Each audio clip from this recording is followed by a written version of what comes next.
I'm honored to introduce our program, At the Table, Knives and Needles, with local author Molly Kitamura and Nashville-based tattooer Chad Koeplinger, both food lovers who we're fortunate to have share their passion for cooking with us. Knives and Needles started as a blog focusing on foodie tattoo artists and tattooed chefs. The book, based on the blog, showcases some of the most talented foodie tattoo artists in the world, offering insights into their lives outside the studio and inside the kitchen. The book is slated for release this October, so put your name on the mailing list at the front of the room to get updates about its publication. Tonight's program is the first in the three-part At the Table series, featuring Bay Area foodies who have a connection to tattoo culture and whose work is inspired by the exhibition Tattoos in Japanese Prints. The artworks in the exhibition are really stunning and warrant multiple viewings, so I encourage everyone to go downstairs after the program to see the work. The exhibition is part of San Francisco's Year of the Tattoo, with major exhibitions at the Contemporary Jewish Museum, the Fine Arts Museums, the Asian Art Museum, the Midway Gallery, and the San Francisco Art Institute.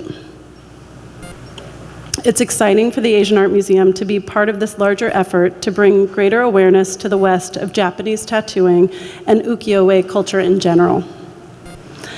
Before I introduce our speakers, I want to encourage everyone to pick up collateral at the table near the front so you know what's happening this summer and come back for more tattoo programs. On July 11th, we have another At the Table with Monica Lowe of Sue Weed and Felicity Chen of Potley, and live tattooing on July 13th, both of which are not to miss. In addition, please silence your cell phones and refrain from videotaping tonight's program. We are documenting and will post it on our YouTube channel. I'd also like to share that tonight's tasting is vegan, but does contain nuts, and it's spicy, so just be aware of those things. Without further introduction, please help me welcome Molly and Chad.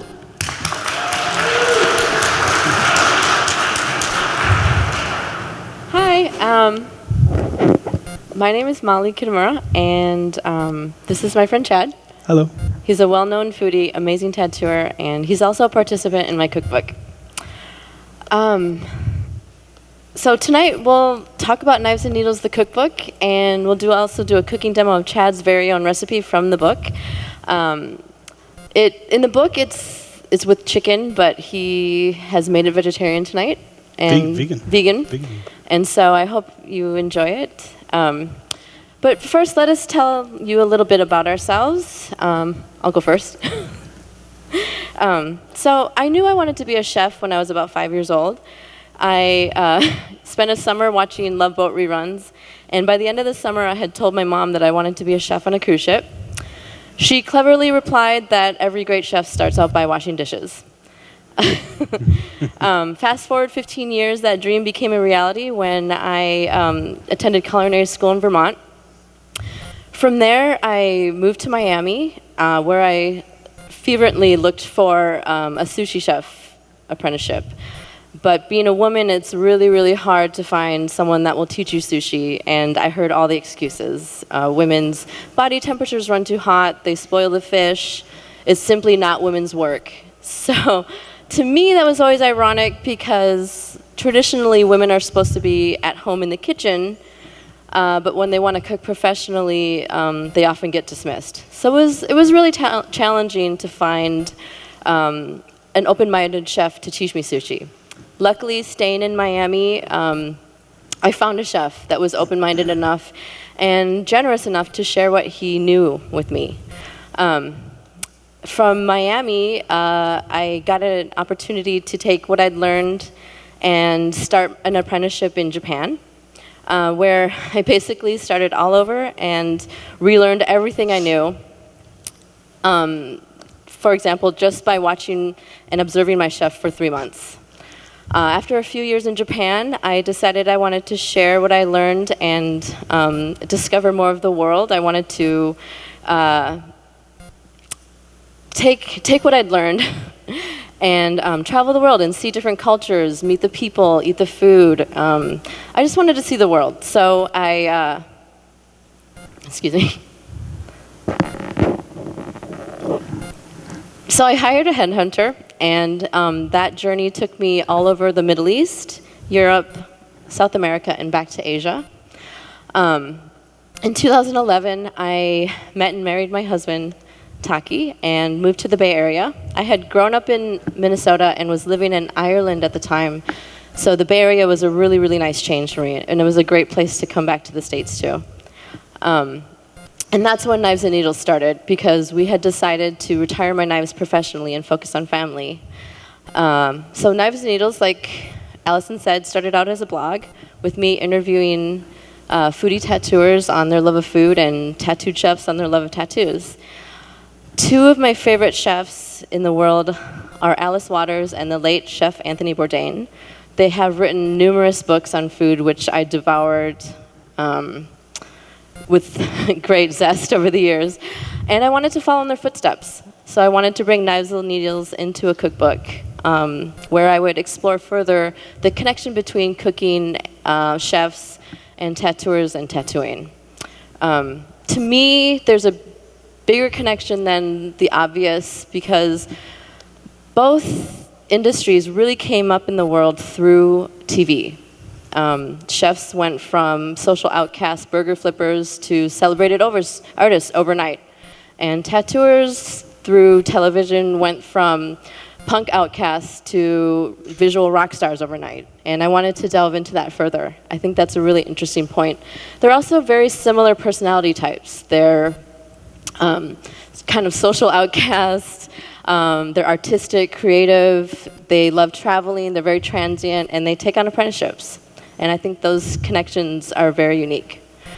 But yeah, that's it. Chad, would you like to talk about yourself a little bit? Sure. My name is Chad Koeplinger. I've been tattooing for 22 years, from Saginaw, Michigan originally. I guess I'm here because of my friendship with Molly, but also because I grew to love food a lot. Growing up in Michigan, we ate a lot of pizza and hamburgers and pizza and hamburgers. That's about it. And didn't really have any interest in trying good food, or, it just wasn't there. And things like TV really was what brought it about. I always enjoyed on PBS watching some cooking shows and stuff, but then, seeing, like you mentioned, Anthony Bourdain or whatever, and, all the traveling and the different restaurants and whatnot, it seemed really like an extension of a way to enjoy the travels and stuff like that. So seeing what some of the ingredients were in the food and that kind of thing made me realize that I didn't need to be afraid of it all, So it made me try more things, and yeah, I don't know. Then Well, how many Michelin-starred restaurants have you been to over the world? A lot. I've been to all the 3 stars in America, and probably 20 more around the world. And I also like street food and every kind of thing, But due to some health reasons, a few years ago, my wife and I went vegan. I was having some pretty bad kidney stones that were from animal protein, and it almost killed me. So, we went pretty strict vegan for a good year and a half, 2 years, and now it's like 90%, 80, 90%. Have fish sometimes, just my energy level was a little lower than I probably knew how to handle it. So here we are. Yeah. So I chose Chad to do this presentation with me because he really is the biggest foodie tattooer that I know. He's traveled the world. He's been paid by blogs to travel the world and write about different restaurants. A lot of the chefs I know are through Chad, especially Aitor, who's in the book, who you'll see in a slideshow presentation we have. But yeah, I mean, I was just out trying. Your repertoire is very impressive. Thank you. With where you've eaten and the food and the knowledge about food that he has. But yeah, should we start the slideshow? Sure, let's do it. So this is the cover of the book. The chef on the cover is a woman named Carolyn Spence, and she was the chef of Chateau Marmont at the time. That's a pretty well-known hotel, infamous, I think, in LA, in Hollywood. A lot of people have stayed there. I think Marilyn Monroe stayed there, and I think Lindsay Lohan infamously stayed there. Guns N' Roses. Yeah, exactly. And that shoot was really, really fun because she took us like on this private tour of the hotel, and she took us to this room where they hold private parties, and the walls are leather, and everyone in that room had signed the wall. So you had Axl Rose that signed the wall, you had Jamie Lane from Warrant sign the wall, and it was a really neat experience. It was really cool. So as you can see, she's slicing. Let's go to the next slide. So this is Aitor. He's a Spanish chef. He works for Jose Andres. He's based in LA, but he opens restaurants wherever Andre sends him, basically. And he just earned 2 Michelin stars. For his restaurant, Somni. Yes, for his restaurant Somni in LA, in the SLS Hotel. But he made a Spanish omelet, and I didn't care what people cooked for me. I just wanted them to cook what they were comfortable with and what they love to eat. And for him, a Spanish omelet is a quintessential Spanish dish that your mother makes. You eat it at home, you have it as a snack after school, you sandwich it in between bread. And we had a lot of fun at that shoot. It was really fun. Yeah, Aitor's a genius. That's all I know. So here's a photo of some of Aitor's tattoos. You've tattooed Aitor. I think Robert Ryan has tattooed Aitor. Steve Byrne has tattooed. John Dix. He has quite a collection. Not every chef in the book. Let me preface that. There are already a lot of great books on tattooed chefs, so I wanted to take it the other way and focus on the tattooer. But I wanted to keep it legitimate with a few tattooed chefs. And I think Aitor actually has the most tattoos out of any of the chefs. He's pretty coated. He's very covered. So here's some behind-the-scenes shots. The last 2 photos were actually photos from the book, but these are behind-the-scenes shots. And here's me and Chad cooking. Yeah, that was a long time ago. That was a long time ago. I think I lost a little weight, maybe. That was a really fun day. And honestly, that was the first time I'd ever seen you cook. Yeah, and I was really impressed. Oh, I was really impressed with everyone in me. the book, but it was fun to cook with you. Thank you. So this is a tattooer's work that's in the book. Her name is Katz. She works in Malibu. And she also made a vegan dish for the book. I just wanted to showcase some of people's work mixed in with the cooking scenes. This is Tony Gemignani. He owns Tony's Napolitana in... Best pizza. Yes, it's a pizzeria in San Francisco. It's in North Beach.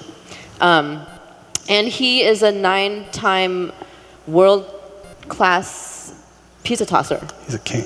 Yeah, he's like the king of tossing pizza dough, and it's pretty amazing. Like during the shoot, he was like rolling it on his shoulders, he was flipping it in the air and catching it, didn't drop it once. And his pizza's amazing. If you guys ever are in the mood for pizza, please head down to North Beach. Another friend of ours, Chris Brand, he's an amazing tattooer out of LA. He made tortellini. And then here are a couple people that are in the book. This was actually the man in the middle's shoot. His name is Juan Puente. He was formerly from San Francisco, but he recently moved to Portland. And that was a really fun day. And then the woman with us in the photo is Jen Lee, and she works at Tattoo City in the city. And she also is in the cookbook, but this was his shoot. And then here's a picture of Jen and I during her shoot. We shot it. So all the tattooers we shot at their houses, and we cooked with them at their houses while we shot for the book. And then all the chefs we cooked in their professional kitchens. It just seemed organic to do it that way. And here's an example of Jen's work. And then here's a picture of us in Hawaii. I just thought this photo was funny. If you notice in the background, my husband's falling into the water. Where we shot a couple of tattooers. And this was Teddy's shot. He tattoos out of Honolulu. And he made some really good guava ribs. And they're the ribs. They were amazing. And then Eric, you know Eric. Mm-hmm. Eric Gonzalez, he's also from LA, and that photo shoot was really fun because his whole family showed up for it, like his aunts, uncles, cousins, and they all cooked. They made homemade tacos, but from scratch, and it was really amazing. It was really touching that his whole family got involved, and it was really it was a special shoot. And then here's the chef Carolyn that is on the cover in Chateau Marmont. And this is a picture of her cooking. And here's Mary Joy. She's actually in the audience. She's an amazing tattooer. She also works at Tattoo City. And she made something from her heritage and from her family. And I feel like that's really the heart of this book. What people love to cook, what people love to cook for their families, what they love to cook for themselves. Maybe it was a family recipe that was passed down from grandparents and parents. It was special to find out where everybody comes from and what they grew up eating. And then here's a picture of Mary Joy's dish. What was it? Shortbread. Yeah. This is Megan and her husband Ryan. She also works in San Francisco. I think she has a private studio. And I just thought this picture was cute. They're a very loving couple, and they were generous enough to open up her home to us, and they made homemade churros. It's amazing. And then to round out the book, we did add some drinks. Our friend Philip in Texas, he submitted photos and had a different photographer shoot this portion of the book. And he also had his favorite bartender help him recreate some of his favorite drinks. And then here's an example of Philip's work. So Chad, should we get to the cooking? Let's do it. Let's do it. Hopefully I don't cut my finger off, everybody. Thank you. Let me just go back to the cover. Okay, well. So, what is your dish called? It is a vegan korma. I use korma a little bit loosely. It's kind of inspired by a korma, which is like an Indian dish with kind of a little bit sweeter, cashew nuts, coconut milk. There's a bunch of other ingredients that I kind of, that are legit, and some are things that we just thought would be good in there. We only have one burner, and so we're going to pretend that this is a skillet. We're going to do the cooking show switch off. So Right. We're going to prepare it, and then we're going to show you the finished dish. Yes. First of all, what I do is start with the garlic. Chop it up. I think Do you wanna that give some- korma is a really interesting dish because they use cashews in a really, really unique way. They use it almost as a roux to thicken up the curry, and I think that that idea to me is mind-blowing. Usually roux is made with flour and some sort of fat like oil or butter, but to use cashews that you soak overnight in coconut milk was really mind-blowing to me. And I'd never made a korma before, so I totally learned something new when cooking with Chad with this dish. It was really fun, and the last couple days were fun. Yeah. Yeah, we took a bunch of cashews and we soaked them in water and coconut milk overnight, so it kind of softened them up a bit. And kind of got them easier to puree, even though we still needed to buy a blender to get them smoked anyway. All right, so I'm not the best at the onion cutting, guys. I'm a home cook, so don't expect any fancy knife work out of me. Oh wait, Taki, this is for you.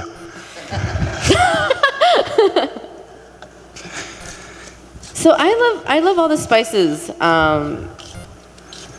in Indian cooking and the Middle East. I consider that Asia. And you cooked in the Middle East for a while, didn't you? Yeah, I cooked in the Middle East for about 4 years, off and on. I worked in Dubai, Lebanon, and Israel. And I really got to know that part of the world and their spices. And I came to appreciate them deeply. I feel like a lot of people are a little hesitant to use spices. They're not really sure on the amounts or what it's going to do to the dish, but I feel like when you're doing something like a curry or doing something that when you're going to use those spices, you really can't use too much. Yeah, go for it. And I'll be honest, you really can't. I feel like the aroma, the flavor, just preparing them the correct way, toasting them a little bit before you add them to the dish, I feel like is necessary. So we're going to pretend right now that all that onion and garlic is cooking on a skillet. There's coconut oil in there, just so you know, because that's what we think really brings it out really nicely, right? So these are the ingredients that we used with the dish. The cashews are not present, but they are there. Guys, we've never done this before, so you got to give us a little bit of the slack. But we are using vegan yogurt made out of almonds and vegan butter. Made out of all kinds Yes, of stuff. which these brands are amazing, and you can get them at Whole Foods. All right, so we peel the skin off the ginger. So one thing I learned actually in culinary school, I went to culinary school with a man from India, and he told me that the flavor of ginger is right underneath the skin. So you never want to peel it with a knife. You always want to peel it with a spoon and just take off the skin. And that's what Chad's doing. Yep. All right, so chopping up the ginger. The coconut oil is doing its thing. It's not going to get too brown, because if it does, it gets bitter, and you don't want it to be too bitter. Thanks, man. Let me turn this up a little bit. Maybe we can get some smells in here. We meant to do that earlier. We forgot. It's okay. Hey, we're pros. All right, so this is cooking. It's getting nice. We're going to put in our spices. Black pepper. Black pepper. Garam masala. A little bit of clove, not too much. Too strong if you put too much in there. Okay, I backtrack. Clove is a spice that you can use a lot of, and it can overpower a dish. Totally. Also, we put a few bay leaves in there just to bring it down to earth. A little bit of cinnamon, because why not? Tastes good, right?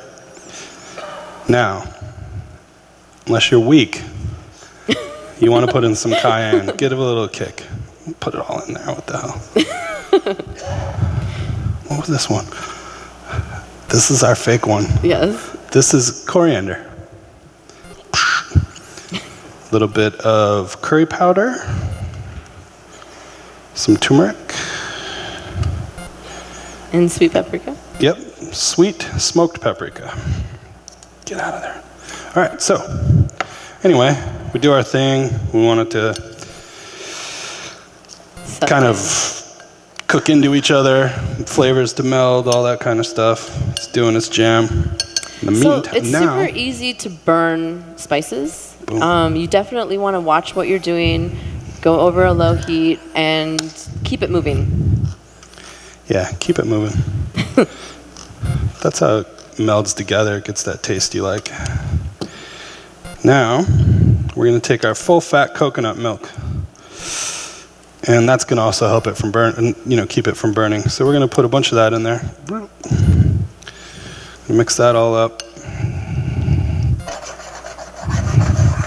Multitasking's cool. I think that's burning. Can anybody smell this yet?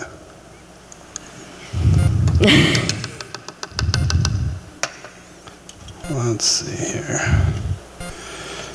Now, that's all infusing. It's doing its thing. We're going to put a little bit of this yogurt in there. It gives it a nice kind of sour flavor.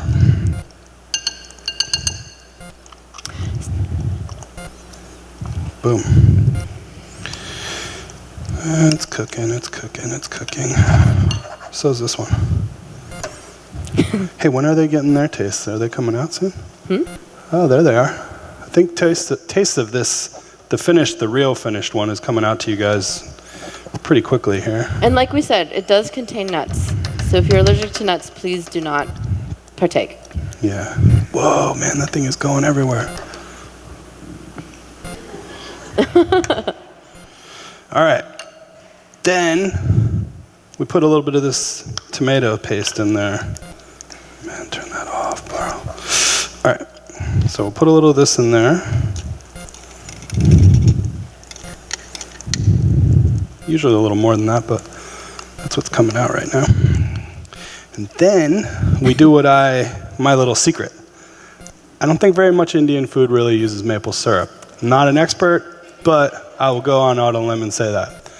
First time I ever went to India, I was in Chennai after I spent about 3 weeks in Sri Lanka. And on my first meal I had in India, I saw all this ice cream on the menu. And I was like, yo, I'm getting ice cream. And to my surprise, one of them was a maple ice cream. So for me, I'm like, hey, I had it in India, tastes good, it brings the dish around, adds a sweetness, I think it adds a cool flavor to it, so. But dude, it's off. It's off? Oh. Yo, that thing's hot. I'm gonna put it up, can I put it here? Yeah.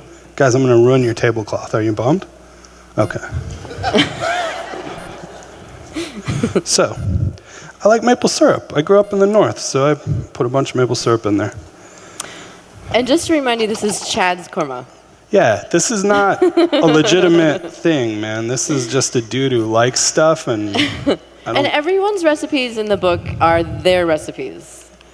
It's their take on traditional recipes. Yeah, man. I mean, look, like I said, my heritage is pizza and hamburgers. You know what I mean? So like, I'm just stoked to eat whatever else that's not pizza and hamburgers. So. All right, so at this point, as it's been cooking a bit, you're going to taste it. You're going to be like, okay, it needs a little of this, a little of that. A little bit of this vegan butter in there is nice. Gives it a little bit more of a... buttery taste. Yeah, buttery taste. A little bit of an oomph, you know? Look, I'm just making a mess, everybody. I wouldn't really do this if I was cooking. It does add richness to it. And I promise what I cooked for you yesterday was not this chaotic. Anyhow. It kind of looks the same, though. I know, right? Dude, this fake cooking is killer. All right, so anyway, boom, boom, boom, boom, boom. In the meantime, that's cooking away. It's simmering. It's doing its thing, infusing with some flavor. We're going to cut up some sweet potatoes. We're not going to cut that whole sweet potato, right? We're just going to cut up part of it. Okie doke. So, let's do this. I got butter on there, so it's getting even more flavorful, right? Ooh, almost cut myself. You see that? All right, let's see here. I'm not a pro. You don't have to do it the way I do it. Anyway, here we go. So, we're going to cube it. Small cubes. I'm making a mess. I'm a little nervous. What are you going to do? What I do with this then is I would put it in my oven. Season it. A little bit of coconut oil, a little bit of garam masala. Garam masala. Probably a little bit of maple too, because sweet is nice. I put it in my oven. It's in the oven. Okay. In the meantime, we're going to take our carrot. It's Tattooer's cooking. We're going to chop it up. We're going to put these in the oven too. They're going to be awesome, and when they come out, we're going to kind of make little medallions out of it. And then we're going to kind of put it all together. We're going to take our rice, which is here, put it in our bowl. We're going to put a little bit of our korma on there. We're going to take some of our freshly cooked amazing sweet potatoes, a little bit of these carrots, and the tempeh that I forgot to deal with. We're going to put that on there as well. Some cilantro, and boom. Yeah. Oh, I should have put that on there. It's okay. What are you going to do? Don't worry about it. Anyway, what's that? Don't worry about it. It's fine. Hey. Yeah. Looks good, right? Yeah, it looks super good. Guys, you're eating it? Does anybody like it? All right. Thank you. Sorry for the mess. I'll pick it up. No, don't worry about it. So does anyone have any questions? I think they're going to bring a mic around. Sorry, Allison.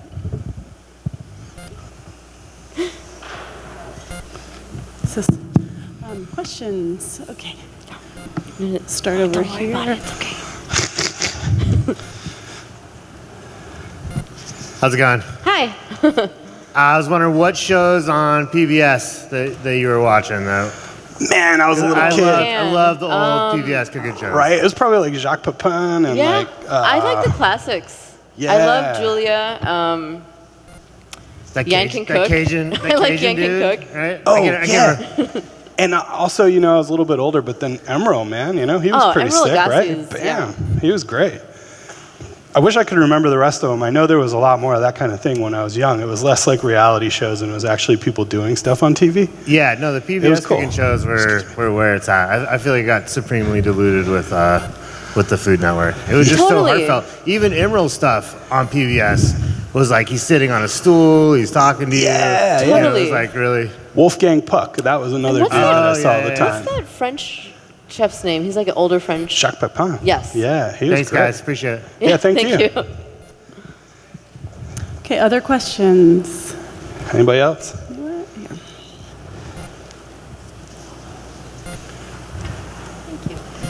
What types of restaurants did you work in when you were in the Middle East? Were they like high-end hotels, or Yes. were they more like home style? So in Dubai, I worked in hotels because that's really the only place you can drink alcohol. So I worked at the Buddha Bar in the Grosvenor House Hotel for a long time. And in Lebanon and Israel, I worked at private restaurants.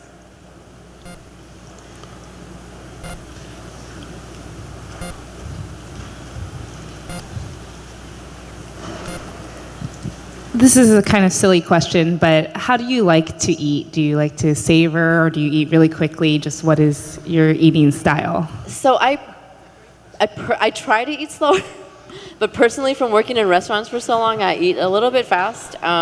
Just because in restaurants, you're usually eating on your feet in between orders. Same. I grew up tattooing in street shops, so like you might get like 3 minutes to eat something. So I'm always like, my wife's like, yo, you gotta slow down. What are you doing? And I'm just like, But if I go to a nice restaurant, I try to slow down and take my time and really savor the food. But I need to learn that one. but during work, it's literally like a sushi roll. I'm like eating it behind the sushi bar and then like helping the next customer. Yeah. How do you like to eat?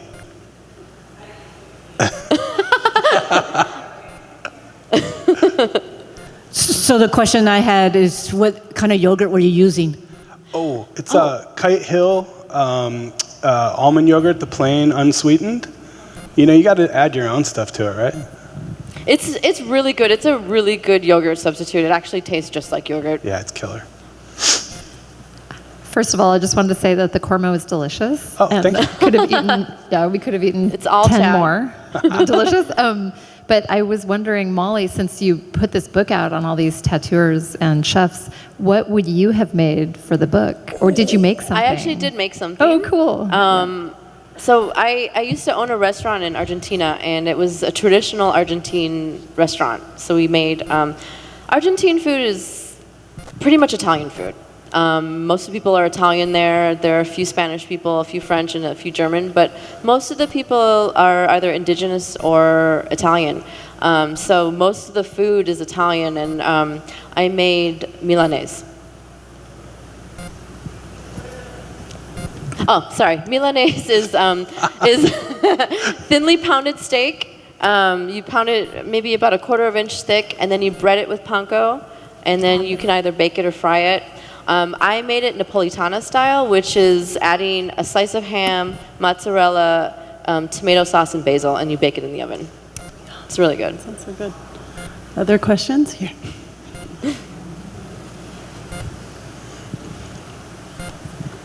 I heard in culinary world it's very male-oriented. So Yeah. how do you survive as a female? You need a thick skin. It's physically grueling. It's mentally exhausting, and you really do need a thick skin. You need to be able to. You need good management skills, especially as you rise in the ranks. And honestly, you kind of just have to be a hard ass. You have to kind of prove yourself to a lot of men. You were saying there was like 2 or 3 different ways you could be in the kitchen. Yes. And I'm sure a lot of women experience this in the corporate world, but you're either looked at as really sweet and a doormat, a love interest, or the B word. And so usually women choose the B word because it's like the most protective for yourself, unfortunately. Other questions? Okay, here.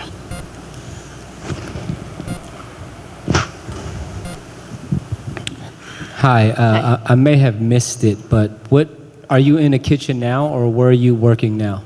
No, I actually, when I married my husband Taki, we decided to retire in my knives to focus on family. My personal life, the life of a chef is long, grueling hours, and you're usually working 12 to 13 hours a day, 6-7 days a week. So I had no personal life for a good 15 years. So when we got married, we decided that I would retire my knives professionally and just focus on family and a personal life. I'm very happy about it. And books. And books. I have a question for Chad. Okay. As a foodie tattoo artist, do you find that your interest in the studio reflect your interest in the kitchen as well? Do you get an opportunity to tattoo a lot of chefs? Do you do a lot of food-oriented tattoos? Is that your prime interest in the studio?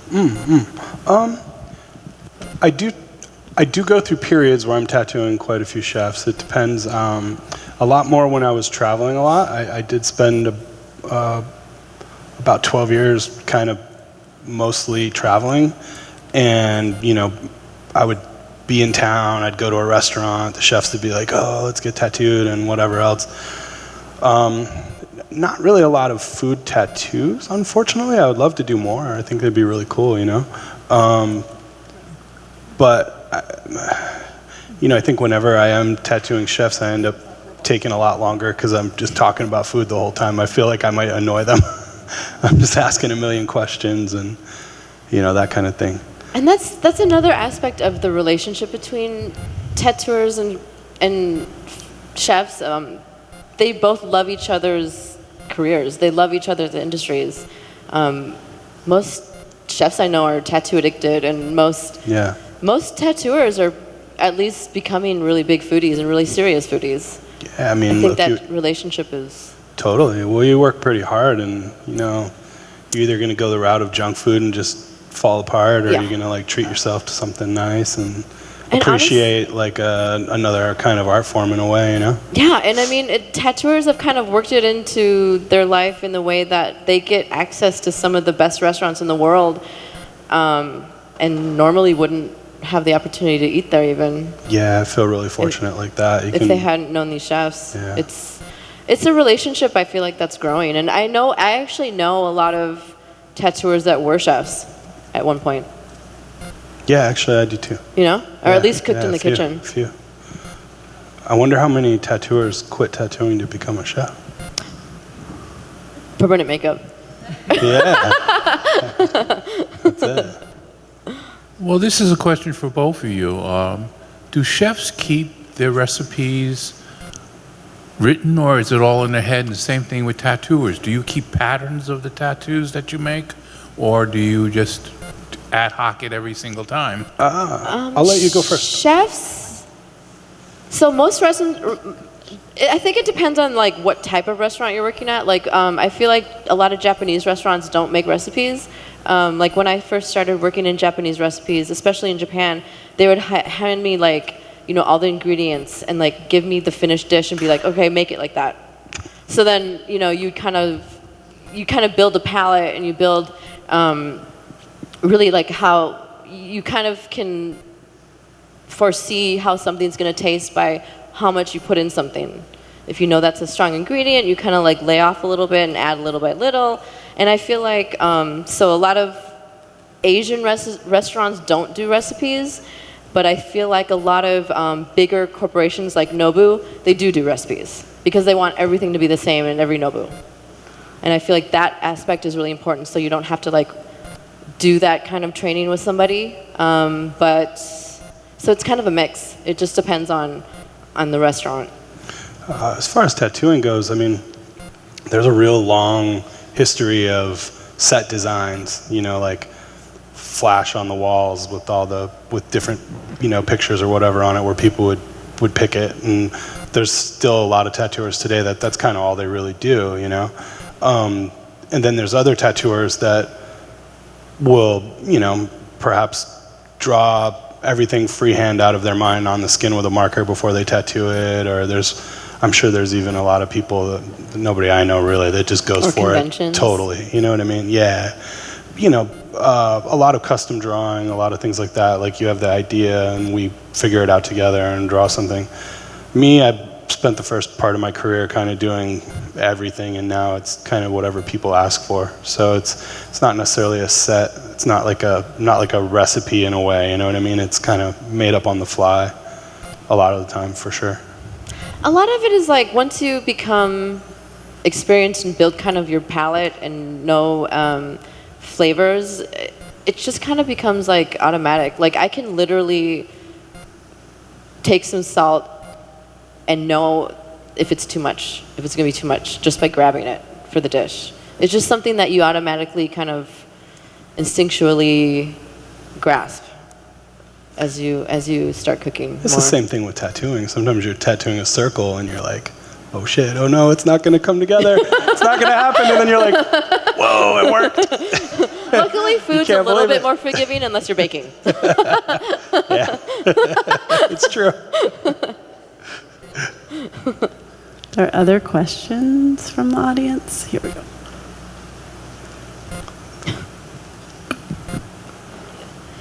Hi, I have like a two-part question. So my first question is, who's your food photographer? John Akauli. John Akauli. He's not here tonight. He couldn't be here, but he's the one that took most of the photos.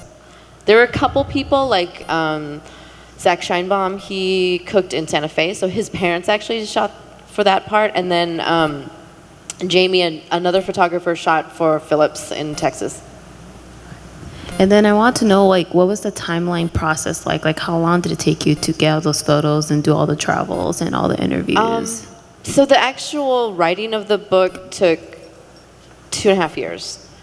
And then there was some in-house shuffling going around with Schiffer, and so it had kind of gotten shelved for a little while, but it's been picked up. It's at the printers. I'm super happy about it. And it'll be out this fall. You can pre-order on Schiffer publishing website. Any other audience questions? I have a question. Oh, sorry, her in the front. Right up front.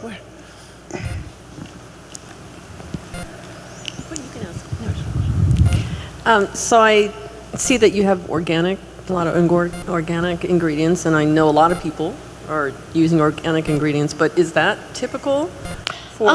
I think it depends on the restaurant you're working at. Some people, and I feel like that's kind of like a selling point for that restaurant. You know what I mean? And it's, like organic. Seems to have a lot to do with economics, like a lot of it does have to do with economics. But I feel like restaurants that are using organic are gonna like advertise on that or build on that. Mm-hmm. I also feel like a lot of specialty restaurants, like Japanese restaurants, like really high-end Michelin restaurants, they're gonna source food right from that specific source. You know what I mean? They're gonna use Alaskan king crab from Alaska, and the best quality. It's going to be the best quality from this little bay area and obscure bay area, and in Alaska, something like that. So there's a lot of people that make things that are technically organic, but the organic label is something you kind of have to pay for. You know what I mean? So like, there's a lot of smaller producers that don't even bother because it's like a, you know, it's like a lot of money to be able to use that label. You know? Yeah. So a lot of it is economics. If you source it from like the right spot, you're getting organic stuff, but it's. Well, I was meaning among the tattoo artist chefs. Oh. Yeah, I mean, you know, I think, you know, tattooers, we like to use the best stuff, you know, whatever it might be, you know what I mean? If it's a nice car, a nice watch, a house, ingredients in your food, you know what I mean? You try and do the best thing, the best tattoo equipment.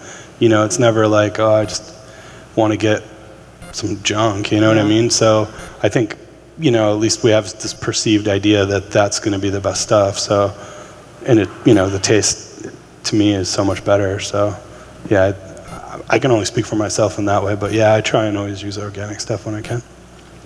Can I ask another question? Of course. So I watched all of Anthony Bourdain's programs. Yes. And I noticed that it was later, it seems to me, that he started getting tattoos, and it was very slowly. And what was that? How does his tattoos fit in with other chefs getting tattoos? Was he behind? Maybe he was older.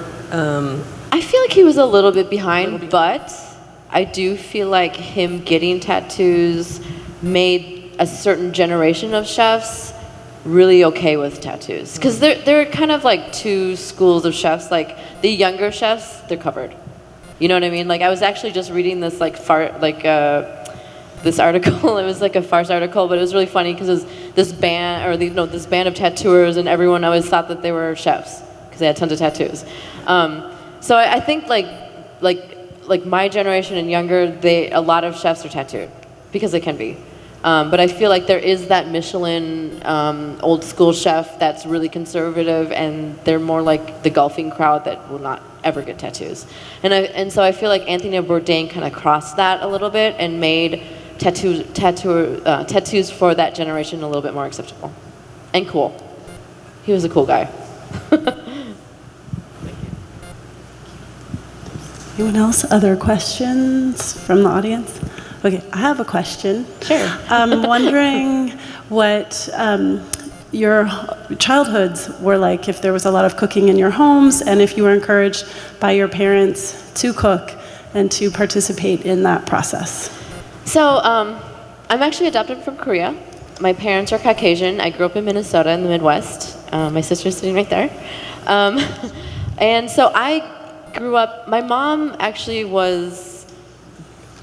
she actually really did her best to try to involve Korea into my upbringing and try to bring culture to me, like that part of my culture to me. So every Valentine's Day she would cook Korean food. I don't know to this day if it was great, but she tried. But she really wasn't like a much of a cook, so I actually cooked a lot at home growing up, and I feel like that's where I fell in love with cooking. Also, my great aunt Dorothy, she was an amazing like Midwest meat and potatoes cook, and she made everything from scratch, and I really, really fell in love with cooking from her. I felt like it was really neat. It's cool. Man, my parents made the worst food. No joke. My dad told me he taught me how to grill chicken, and he's like, "Yo, when it splits, it's done." We're like, okay, you know. They'd make like a roast every now and then, and they cook it till it's practically leather. So we ate that stuff. It was pretty rough. And Little Caesars was like still my favorite pizza. We ate at McDonald's like 5 days a week. My parents worked really, a lot, and there really wasn't always time to cook, We'd go down to visit my grandma in Missouri, and some of my fondest memories were that, like Saturday nights, they'd make homemade French fries and like a chocolate pudding pie, and we'd dip the fries in the chocolate and eat some steak or whatever, and that was really cool, It was a great memory, but it was definitely like pretty basic food, and honestly, like mostly terrible food. But so I got lucky somewhere along the way, figuring out not to eat I mean, that stuff. I don't know. I feel Sorry, Mom and Dad. But, every chef, professional or amateur, just cooking at home, they really take their memories from childhood and what they ate at home and what their mothers were cooking, or fathers, or grandmothers, or grandfathers, or aunts and uncles, what they were cooking, and they really apply it to what they're eating now and what they're cooking. And in restaurants, every chef, if you ask them what was your inspiration? where was your first interaction with food? Why did you fall in love with it? It always starts at home. Yeah, it's some mom and grandma stuff. It's interesting. It's interesting. I feel like food is the thread of society. Yeah. And it's the thread of each culture. Everything's surrounded. Everything usually. It's the main thing. A lot of places you travel, that's like the main thing anybody talks about is the food. It's funny you talking about that. It just reminded me, even though I said all my family stuff was kind of crappy or whatever. I did remember this. Well, we once in a while, in Missouri with my grandparents, we'd make this ice cream, right? And they'd use a lot of salt in it. And I was eating at a restaurant in Tokyo about maybe 8 or 9 years ago called Ryujin. And it's like a 3 Michelin star place, really cool. And they had this dessert that was like a sake souffle with like a salt flavored ice cream. And like even now, like every time I talk about it, I feel weird. Like it almost brought me to tears because it just all of a sudden I could see like my grandparents and churning the ice cream thing outside and all this crap. And it really took me there. And it was so different, you know what I mean? But it's like, it doesn't have to be the same thing to take you to somewhere else, right? And that's the best thing about eating and it's the memory. And going places like that. Yeah, it's just some shit it'll bring up in you, Food is nostalgia. Food is memory. I mean, even molecular gastronomy, which is like science food, that still can remind you of something that your grandmother made. Well, Aitor that you spoke about was really heavily involved in the molecular thing, and all of his cooking is about his family and his heritage. I mean, Spain. he just, it's like, if everybody ever just painted realistic paintings, like who gives a crap? It doesn't matter. But if you elaborate on it and do all these other imaginary things with it, it makes it more interesting to some people, right? And it's the same thing with food. People hate on that kind of stuff, but they're just making it more interesting and doing something cool with it. Yeah, I mean, like my husband loves the tuna rice, and that's something his mom made, and no, but he loves it, and it reminds him of his childhood and his mother, and how much he loves her and how much he loves her cooking, and it's something beautiful, and I feel like every chef tries to replicate that in the restaurant for somebody or for themselves. Yeah, for sure. Okay, any other questions? All right, well, thank you, Molly and Chad. This was really illuminating and fun.